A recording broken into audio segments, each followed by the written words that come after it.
The summer breeze drifted through the backyard, carrying the scent of freshly mowed grass and smoky charcoal. I stood on the porch of our cozy Atlanta home, arranging the last of the appetizers on a wooden table. Sliced watermelon, glistening in the afternoon sun, sat next to a bowl of homemade guacamole. It was a perfect afternoon. Perfect weather.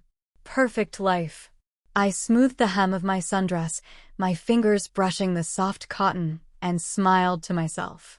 Tucked safely in my wallet, hidden in the kitchen drawer, was an ultrasound photo. 8 weeks. Our little secret. My heart fluttered at the thought, a quiet thrill I hadn't dared to fully embrace. The ice in the drink pitcher was melting faster than I could keep up. I grabbed another tray from the cooler, the cold stinging my palms, and refilled the glasses. Natalie, my wife, appeared at the sliding glass door, her boyish grin lighting up her face. Even after 6 years of marriage, that smile still made my pulse quicken. Her dark hair fell messily over her forehead, and she leaned against the doorframe, watching me with those warm hazel eyes. "Need a hand, Emma?" she called, her voice teasing. "I'm good," I said, stealing one last moment to myself. Just making it perfect. This backyard, with its towering oak trees and the hammock Natalie strung up last summer, was my sanctuary. The maples swayed gently, their leaves whispering in the wind. Today, it would be more than a refuge. It would be the stage where we shared our miracle with our closest friends.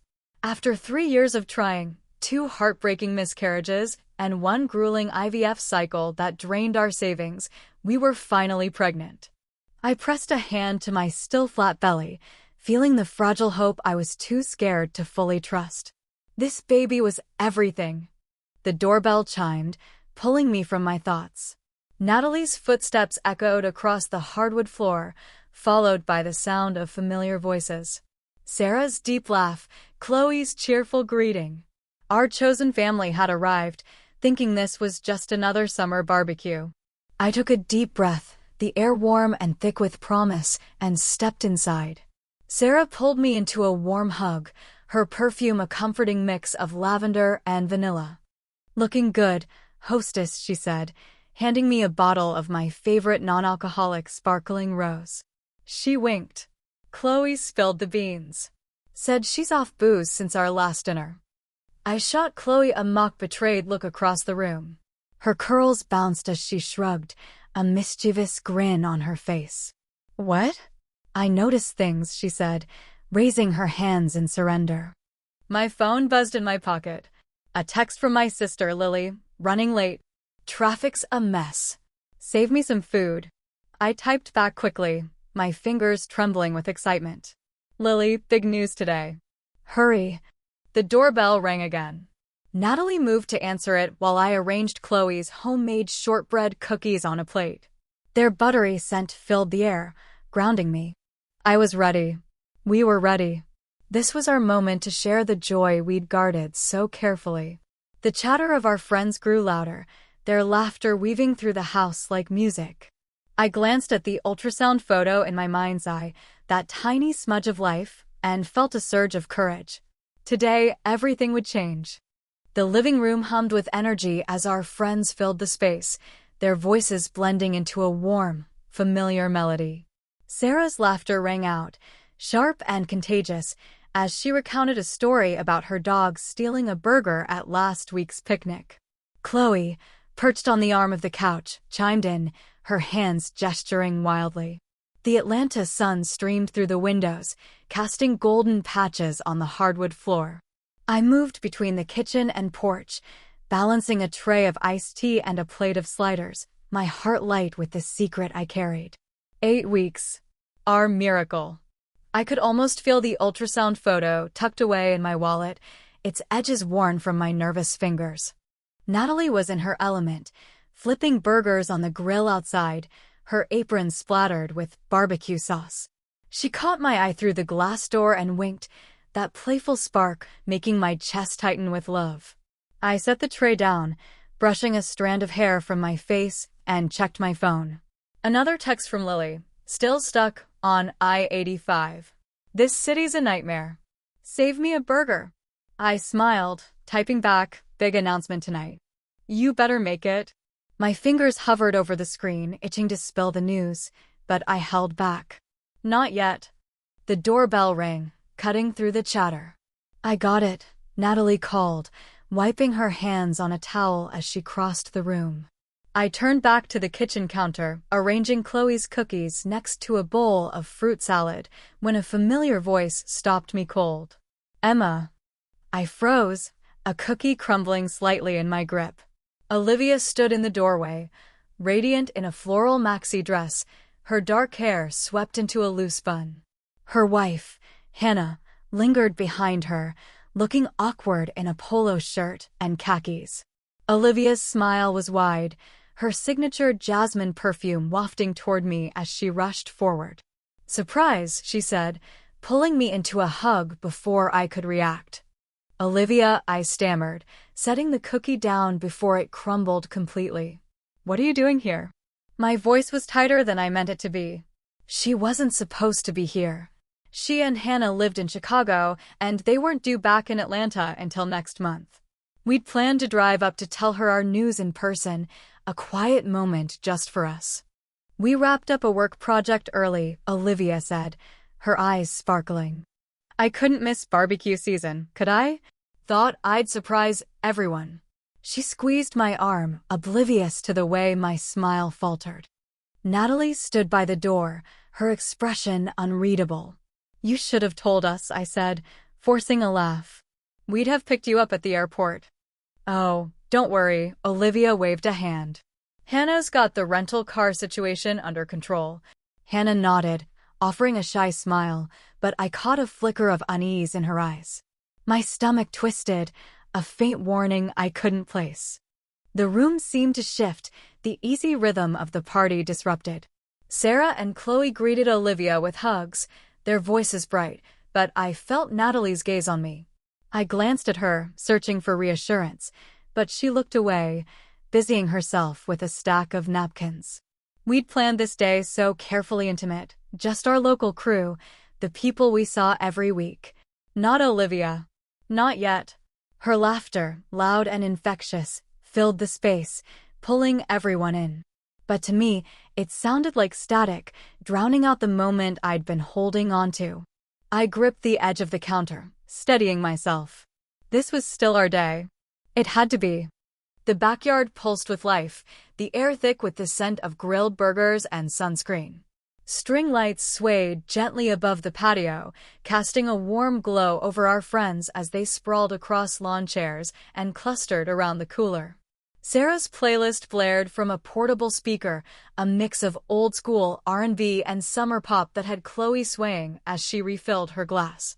I stood by the porch railing, a plate of grilled veggies in hand, watching the scene unfold. Atlanta's evening heat clung to my skin, but I barely noticed. My mind was on the secret tucked inside me, the 8-week miracle I was ready to share. I touched my belly lightly, a reflex now, and smiled. Natalie manned the grill, her laugh carrying over the chatter as she flipped a row of sizzling patties. She looked at ease, her sleeves rolled up, but I caught the way her eyes flicked toward Olivia every few minutes. Olivia was holding court near the hammock, her floral dress catching the light as she gestured animatedly, Hannah at her side. Their friendship, born through me back in college, had always been a quiet thread in our group. Years of beach trips, Thanksgiving dinners, and late-night card games had woven them close. Too close, maybe? I shook off the thought, blaming the heat for my unease.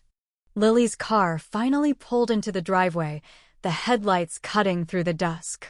She bounded out, her ponytail swinging, and made a beeline for the kitchen. Emma, help me with the dessert, she called, her voice cutting through the music. I followed her inside, grateful for the excuse to step away. The kitchen was cooler, the hum of the fridge a soft anchor. Lily set a tray of brownies on the counter and turned to me, her eyes narrowing. You okay, sis? You look like you've seen a ghost.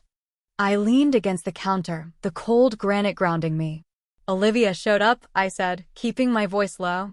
Out of nowhere. She wasn't supposed to be here. Lily raised an eyebrow, slicing a brownie with a practiced flick. Your college bestie? That's a good thing, right?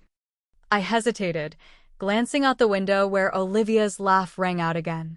We were going to tell her about the baby next month. In Chicago. This was supposed to be just us, the locals. Now it feels off. Lily's hand paused mid-cut. Off how? Like she's stealing the moment, I admitted, the words sounding pettier than I meant.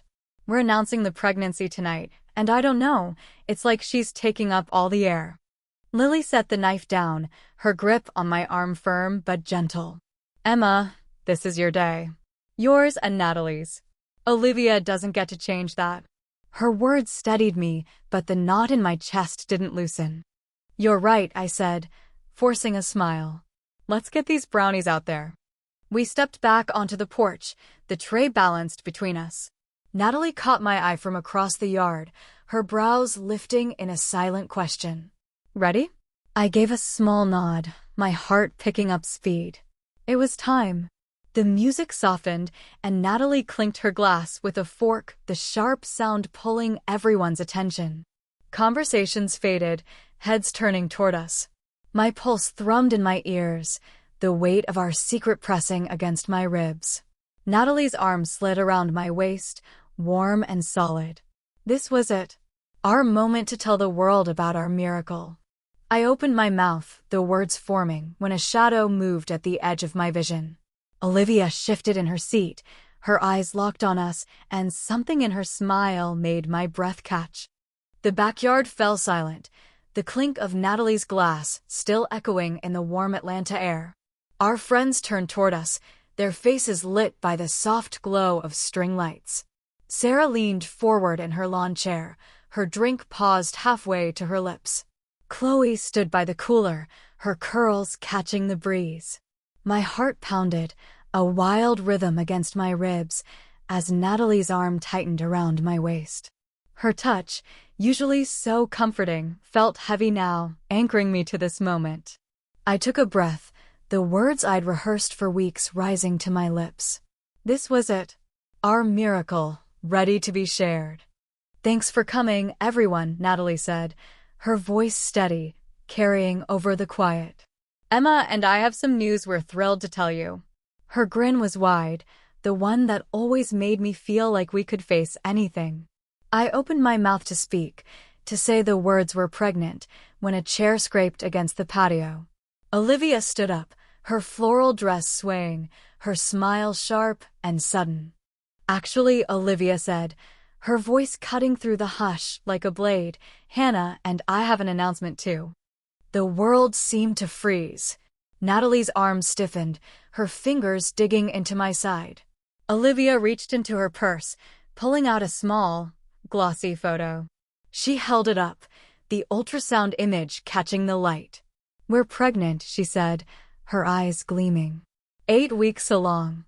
A murmur rippled through the crowd, a mix of surprise and congratulations. Sarah clapped, her laugh breaking the tension, but I couldn't move. My gaze locked on the ultrasound in Olivia's hand. The angle, the grainy texture, the tiny smudge in the center, it was identical to mine. The same date stamp in the corner, down to the hour. My ultrasound, the one I'd stared at for hours, memorizing every detail. The one tucked safely in my wallet, or so I thought. My knees buckled, but I caught myself on the railing, the wood rough under my palms. Wow, that's unbelievable, Chloe said, her voice trailing off as she glanced between me and Olivia. The crowd's excitement felt distant, like voices underwater. Natalie's arm dropped from my waist, her warmth replaced by a chill that crept up my spine. Olivia passed the ultrasound to Sarah, who squinted at it, her brow furrowing. 8 weeks? Sarah asked, her tone curious. You and Emma both? Olivia's laugh was light, too perfect. Crazy, right?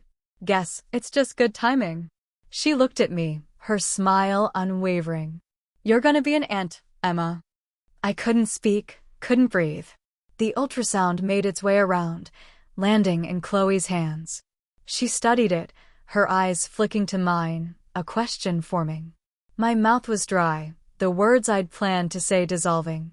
Natalie cleared her throat, her voice tight. "We're happy for you both," she said, her hand brushing mine, but it felt like a stranger's touch. The party resumed, voices rising again, but the air had shifted. Lily caught my eye from across the yard, her expression sharp with worry. I forced a smile, my fingers trembling as I gripped my glass. The ultrasound in Chloe's hands was mine, I knew it. The smudge in the corner, the exact timestamp from Greenleaf's printer. How did Olivia have it?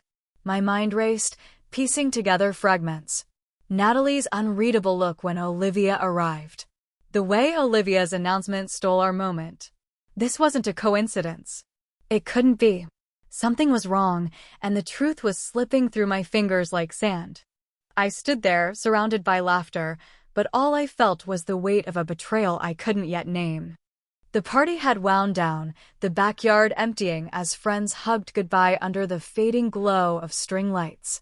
The Atlanta night was warm, crickets chirping softly, but a chill lingered in my bones.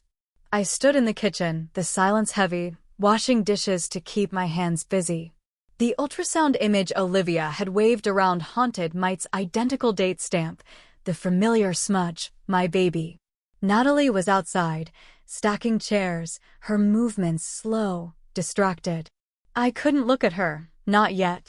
Not until I understood what had just happened.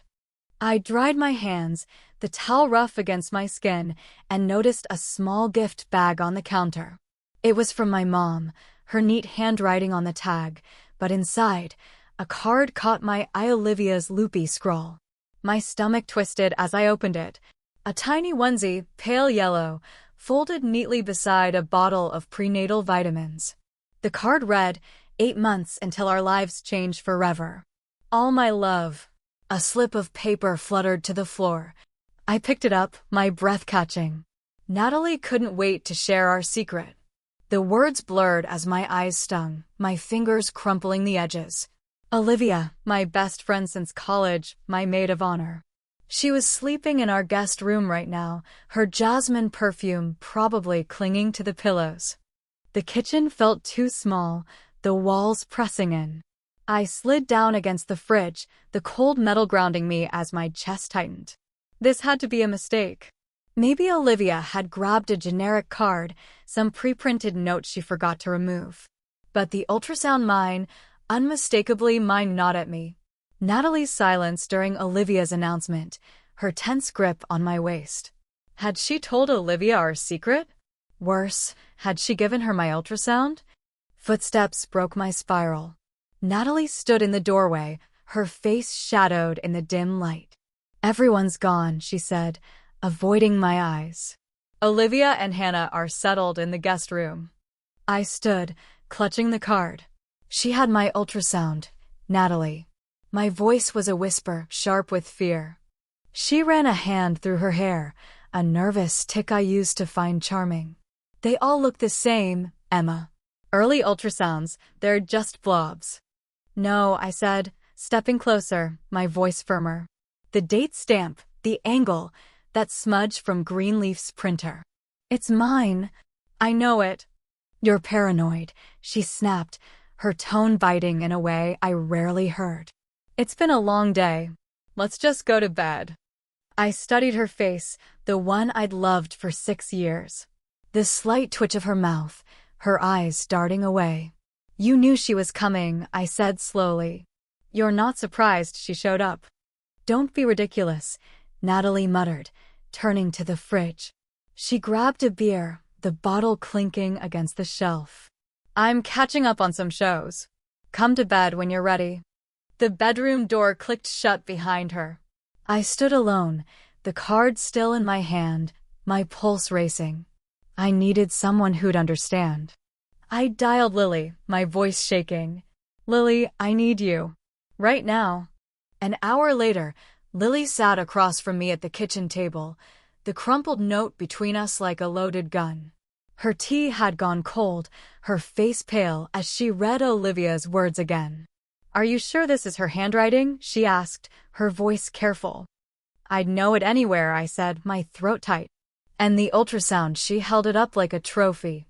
It's mine, Lily. I don't know how, but it is. Lily leaned back, her eyes searching mine. If Natalie and Olivia are if they're hiding something, you need proof, Emma. Real proof, not just a note and a hunch. I nodded, a strange calm settling over me. You're right. I need to know what I'm dealing with. Lily squeezed my hand, her grip fierce. You're not alone in this. I'm here. We can tell Sarah. Tisht help. No, I said, shaking my head. Not yet. I can't let everyone pity me while I figure this out. Lily's jaw tightened, but she nodded. Okay, but we're doing this smart. No moves until we know exactly what's going on. I looked at the note, Olivia's words searing into me. All my love. The love I'd trusted for a decade. I wasn't sure what hurt more, the betrayal I suspected or the life I thought I had, slipping away. The morning sun filtered through the blinds, casting thin stripes across the kitchen floor. I sat at the counter, a cold coffee mug in my hands, staring at the note from Olivia.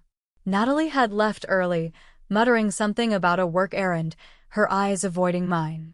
The house felt hollow, the silence pressing against my ears. I couldn't stay here, not with Olivia and Hannah still asleep in the guest room, their presence like a stain I couldn't scrub out. I needed answers. Greenleaf Fertility in downtown Atlanta was my first stop. If my ultrasound was in Olivia's hands, someone there had to know how. The waiting room at Greenleaf smelled of artificial lavender, the air heavy with it. I'd spent countless hours here hopeful, then broken, then cautiously hopeful again. Now, I sat rigid in a cushioned chair, my purse clutched tight. A receptionist I didn't recognize called my name. Ms. Carter, Dr. Ellis is ready. Dr. Ellis's office was familiar, its walls lined with framed degrees and a photo of her kids. She looked surprised when I walked in alone. Emma, I wasn't expecting you until your next checkup. How's the pregnancy? I sat, choosing my words like stepping on thin ice. I need to ask something, Dr. Ellis. And I need the truth. Her professional smile faltered, her eyes narrowing with concern. My wife, Natalie, came here with another woman. Olivia. Dr. Ellis blinked, caught off guard. I'm not sure what you're asking. I slid my phone across her desk, the frozen security image of Natalie and Olivia in Greenleaf's hallway glaring up at us. A grainy still from an anonymous email I'd received last night, timestamped 6 weeks ago. They were here. Together. Behind my back. My voice shook, anger seeping through. Did they use my embryos? Her response was immediate, firm. Absolutely not. That's illegal, Emma. Unethical. Our protocols are strict. She removed her glasses, rubbing her nose. I can only discuss your medical information. No one has accessed your embryos except for your current pregnancy. Relief hit me, sharp and fleeting, but confusion followed. Then why were they here? Dr. Ellis hesitated, her words measured. I can't discuss other patients. Talk to your wife. I left Greenleaf with more questions, my mind spinning. In the parking lot, I leaned against a concrete pillar, the Atlanta heat pressing against me. My phone buzzed, text from an unknown number. Check your joint accounts. Look for transfers to Greenleaf 6 months ago, ones that don't match your treatments. My breath caught. I called Chloe, Sarah's sister, an accountant who'd always had my back. Chloe, it's Emma. I need you to look at something. No one can know. Chloe's kitchen smelled of fresh coffee and cinnamon rolls, a stark contrast to the ugliness we were digging into.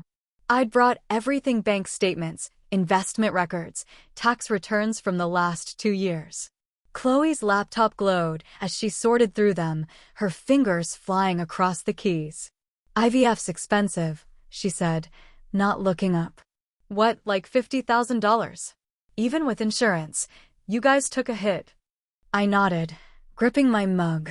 We remortgaged the house. She frowned, cross-referencing a statement. Here's something. February 10th, A $25,000 transfer to Greenleaf. But your last treatment payment was January.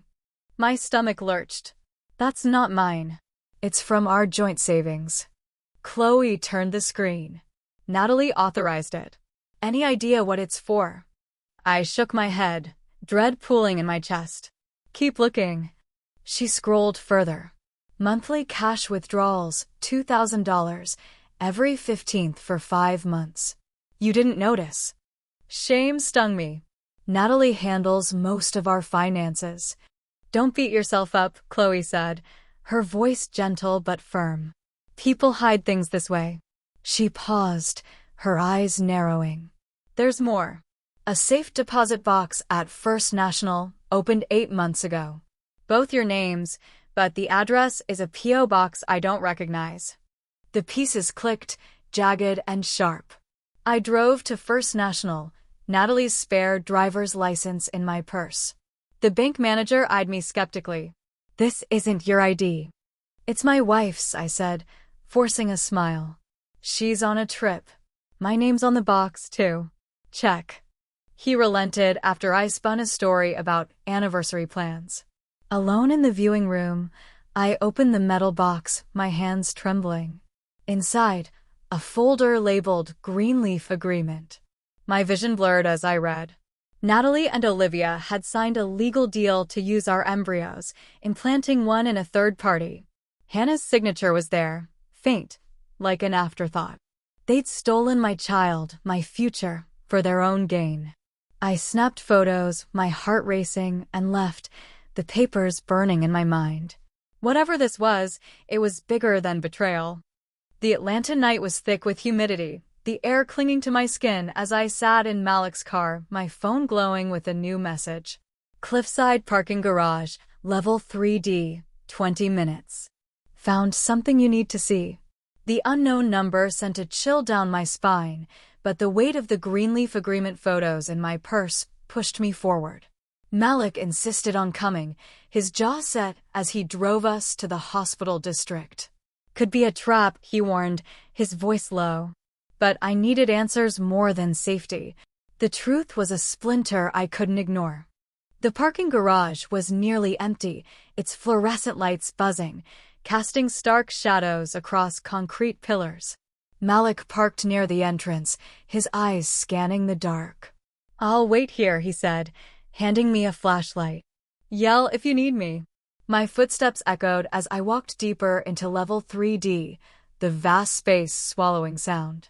My thumb hovered over my phone's emergency call button, my pulse a drumbeat in my ears. Hello. I called, my voice bouncing off the walls, sharp and unsteady. A figure stepped from behind a pale-era woman in scrubs, mid-40s, her face tight with worry. Ms. Carter, she asked, glancing around. I'm Rachel, a nurse at Greenleaf. You sent the message, I said, my grip tightening on the phone. She nodded, pulling a manila envelope from her pocket. I could lose my job for this, but what they're doing gets wrong. Her voice was a whisper, urgent. I took the envelope, my fingers trembling as I opened it. Patient intake forms, test results, a photo of Natalie and Olivia in a Greenleaf waiting room, their heads bent close. Rachel pointed to a form. Olivia isn't pregnant. Never was. My breath hitched. Then why the ultrasound? It's mine. Rachel's eyes darkened. Dr. Mercer gave it to her. He's not your Dr. Dr. Ellis is. Mercer handles special cases. She gestured to the test results, medical jargon swimming before me. Olivia has complete ovarian failure. She can't have kids. But she and your wife, they've been planning something. I skimmed the papers, my heart sinking. A note showed they'd requested my embryos months ago. Dr. Ellis refused, citing ethics, but Dr. Mercer agreed for a price. The $25,000 transfer Chloe found. They're using a surrogate, Rachel said. Someone overseas. The paperwork's forged to show Olivia as the mother. Why? My voice cracked raw. Why go through all this? Rachel glanced at her watch, nervous. I overheard them arguing. Olivia mentioned an inheritance millions tied to having a biological child by year's end. Your embryos were their ticket. The pieces snapped into place, a horrifying puzzle. Olivia's grandmother, who died last year, left a fortune with a strict clause. My pregnancy, my miracle, had complicated their plan, forcing Olivia to crash our party with a fake announcement. Rachel stiffened, headlights sweeping the garage. I have to go. She vanished behind a pillar as a silver Audi pulled in Natalie's car. My heart stopped. I ducked behind a sedan, clutching the envelope, watching as Natalie stepped out, checking her phone before heading to the elevator. What was she doing here at this hour? I waited, my breath shallow, until she was gone, then ran to Malik's car. We need to call the police, Malik said, his voice firm as we sat in his apartment. Rachel's documents spread across his coffee table. They're stealing your embryo, Emma. Your child. I covered my face, the words sounding insane but true. They'll call it a private matter. A divorce issue. My voice broke. If I go public, everyone will know me, family, our friends, my coworkers. My baby will be born into this mess. Malik leaned forward, his eyes steady. Then we get more proof. But, Emma, there's something else. He hesitated, his phone buzzing. Chloe found a detail in Olivia's ultrasound. She zoomed in. The timestamp matches yours, down to the minute. It's impossible unless it's yours. I stared at him, the truth crashing over me. She's not pregnant, I whispered. So what is this? What are they really doing? My phone lit up with another message from the unknown number. Greenleaf parking lot, now. More to show. I showed Malik, my hands steady despite the fear. I'm going, I said, a cold resolve settling in. The answers were out there, and I was done waiting for them to destroy me. The Atlanta morning was gray, clouds heavy with the promise of rain. I sat in my car outside a small office in Midtown, my hands gripping the steering wheel. The envelope from Rachel lay on the passenger seat, its contents burning in my mind, proof of Natalie and Olivia's betrayal, their plan to steal my embryo for a multimillion-dollar inheritance. My phone buzzed with a voicemail from an unknown number. Miss Carter, this is Dr. Mercer from Greenleaf. Urgent test results from your recent visit. Come in tomorrow at 9 a.m. We need to discuss your pregnancy. My stomach churned. My last checkup was perfect. This was a lie, their next move to lure me to the clinic. I dialed a number I'd been given last night. Rachel, it's Emma, I said when she answered. They're at it again. Dr. Mercer left a voicemail, fake results, trying to get me to Greenleaf. Don't go. Rachel's voice was sharp, urgent. Not alone. Whatever you do, stay safe. I hung up, my resolve hardening. Tonight was Chloe's annual summer party, the perfect stage for Natalie and Olivia's lies and for my truth. I'd expose them, with Malik's help and a projector to show the world their betrayal. But first, I needed clarity. Rachel had given me another name, Dr. Sophia Lane, a psychologist who consulted at Greenleaf. I stepped out of the car, the air thick with humidity, and walked into her office. The space was warm, soft beige walls adorned with abstract art, furniture that felt more like a living room than a clinic. Dr. Sophia Lane fit the room, gentle eyes behind stylish glasses, a calm energy that put me at ease despite my racing heart. So you're Rachel, I said cautiously, settling into a plush chair. She smiled softly. I'm Sophia, a psychologist. I consult at Greenleaf, which is how I learned about your situation. I used Rachel to build trust before sharing my real role. I hope you'll forgive the deception. She handed me her business card, pointing to a certificate on the wall. Verify me if you need to. My only goal is to help you through this trauma. I studied her, searching for any hint of deceit, but found none. Why risk your career for me? Because what they're doing is wrong, she said, her voice steady with conviction. Betrayals like this can destroy more than relationships without support. Over the next hour, I poured out everything: the affair, the embryo theft, Olivia's fake pregnancy, the inheritance plot. Sophia listened, her questions gentle but piercing, unraveling the knot of rage and fear in my chest. When I finished, she leaned forward, her gaze steady. Your anger is valid, Emma. This betrayal cuts deep. But I'm concerned about your plan to expose them publicly at the party. They deserve it, I said, my voice trembling with certainty. They stole my child, my trust. Maybe, Sophia said, her tone measured. But will turning your pain into a spectacle bring you peace? Or just a fleeting victory followed by more hurt? Her words stung, echoing doubts I'd buried. There are ways to hold them accountable: legal action, private confrontations with witnesses, documenting everything without sacrificing your dignity. I left her office shaken, the rage still burning but cracked open by a small voice questioning my plan. Was public humiliation the answer? Or would it trap me in this pain? That voice silenced when I checked my phone again. Another message from Rachel. Dr. Mercer accessed your medical records again. Be careful. My blood ran cold. They were desperate, escalating.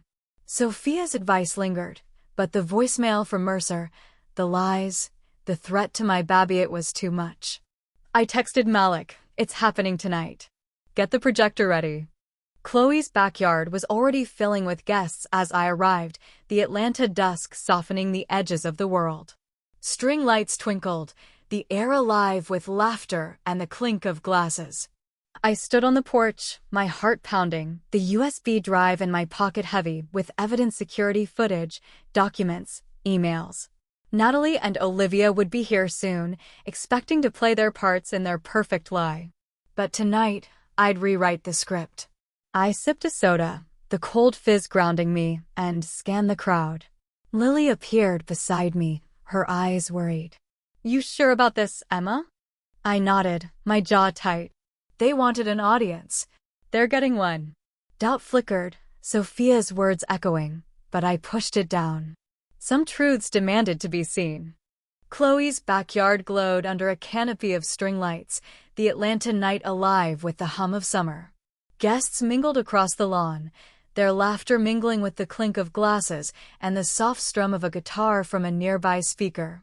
I stood at the edge of the porch, my heart slamming against my ribs, the USB drive in my pocket a ticking bomb. Malik was by the back wall, setting up the projector, his movements steady despite the weight of what we were about to do. Lily hovered nearby, her soda can sweating in her hand, her eyes searching mine. You sure, Emma? She whispered, her voice tight. I nodded, my throat dry. It's time. Natalie and Olivia had just arrived, weaving through the crowd. Natalie's practiced smile didn't reach her eyes, and Olivia moved with a dramatic hand on her flat stomach, playing the part of a pregnant woman. Their calculated glances made my skin crawl. I clinked my glass, the sharp sound cutting through the chatter. Heads turned, the crowd quieting as they faced me. Thanks for coming tonight, I began, my voice steadier than I felt. Many of you know Natalie, and I have been trying to start a family for years. Murmurs of sympathy rippled through the group, faces softening. I pressed a hand to my belly, reclaiming the moment stolen from me. We succeeded. I'm pregnant. 8 weeks. Confusion flickered across the crowd. Sarah's brow furrowed, her gaze darting to Olivia, who'd claimed the same milestone. Natalie's smile froze, her hand twitching at her side. Olivia's eyes narrowed, her lips parting as if to speak. I didn't give her the chance. I'm sharing this now because this journey's been complicated by betrayal. I nodded to Malik, who started the projector.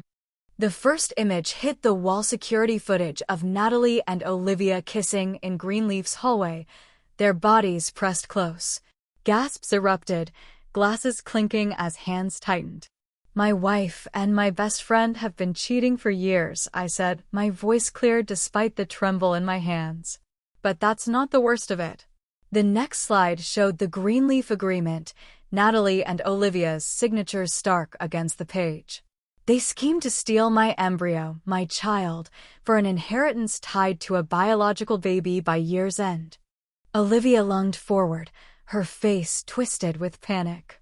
This is insane, Emma. You're twisting everything. I clicked to the next slide. Olivia's medical records, proving her infertility. You're not pregnant, Olivia. You never were. You stole my ultrasound to fake it, to take my baby. The crowd was silent, eyes locked on us, the air thick with shock. Natalie pushed through, her voice low, desperate. Emma, stop. You're making a scene. No, Natalie, I said, my gaze unflinching. You made this. The final slide appeared, emails between them, damning words glowing on the wall. Emma's just a means to an end. The crowd's silence was deafening.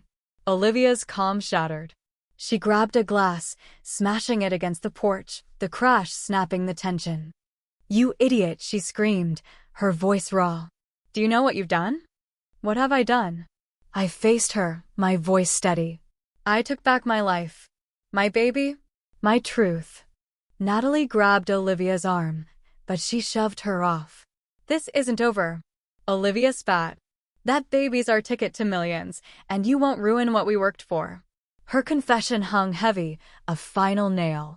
Even Natalie looked stunned, her face pale.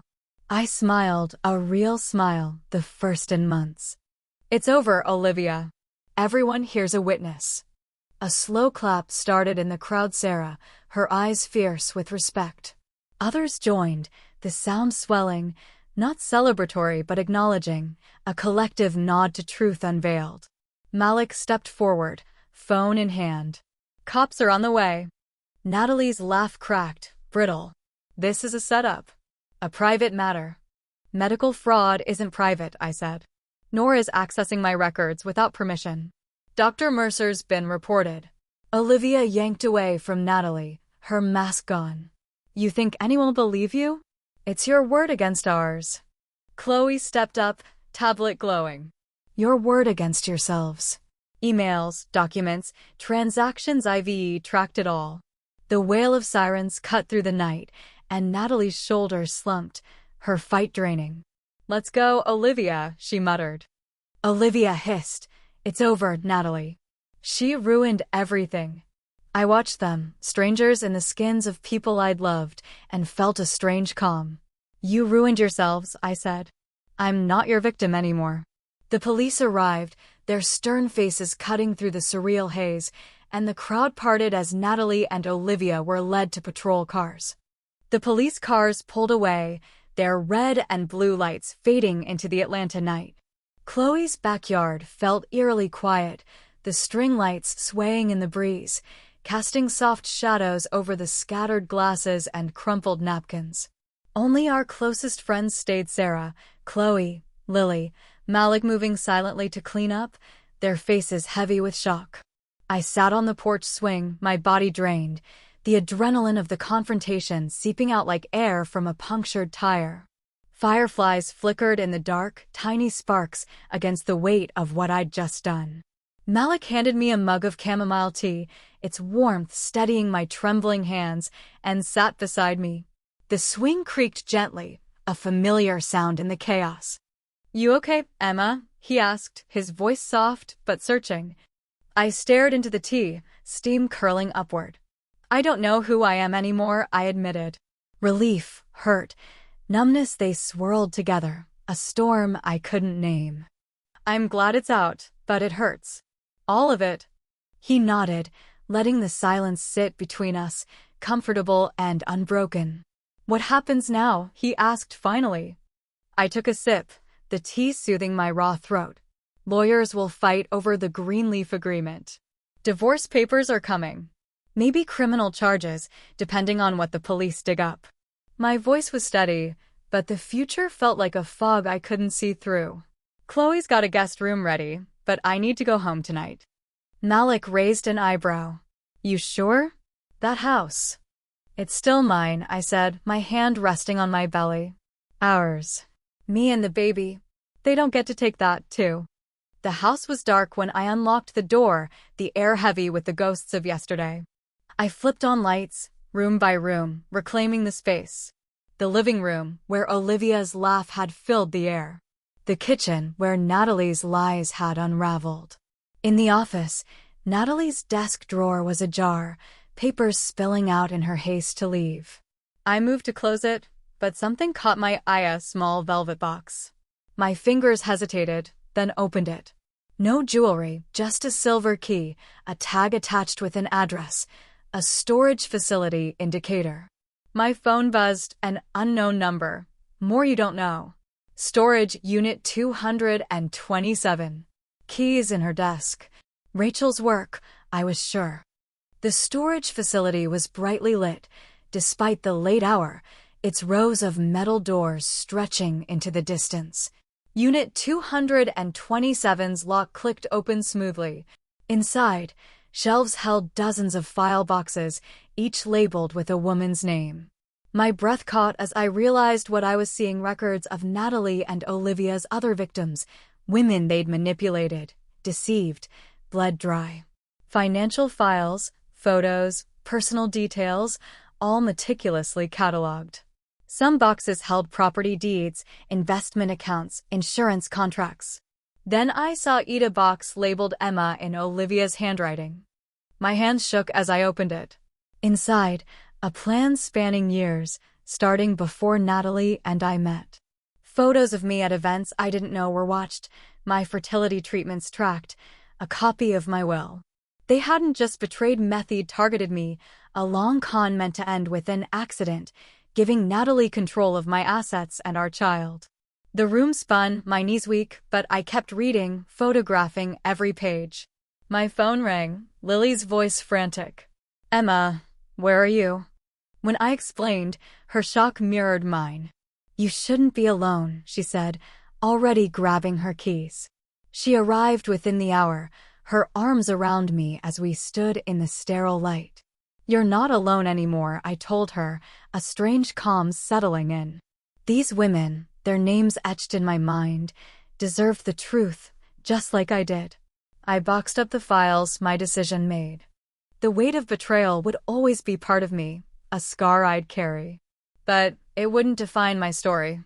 Not mine, not my child's, not the others Natalie and Olivia had hurt. I placed a hand on my belly, feeling stronger than I had in months. "We're gonna be okay," I whispered to my baby, my voice steady. "And we'll make sure they never hurt anyone else again." The night stretched ahead, but for the first time, I wasn't afraid of what it held.